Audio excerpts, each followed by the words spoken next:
As a mom, I always want the safest and gentlest care for my little one.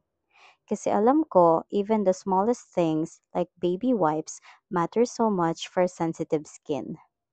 I discovered these Makuku baby wipes in natural lavender and chamomile scent.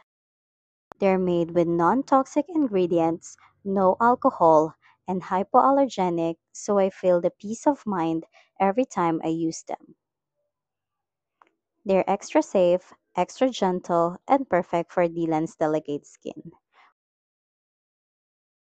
Whether it's for his hands, face, or even a quick clean during play. And since we're always on the go, I love how travel friendly it is. A must have sa bag ni mommy. Makuko baby wipes, lavender, and chamomile comfort with the safety every mom can trust. I linked the product in the yellow basket, comment section, or description box.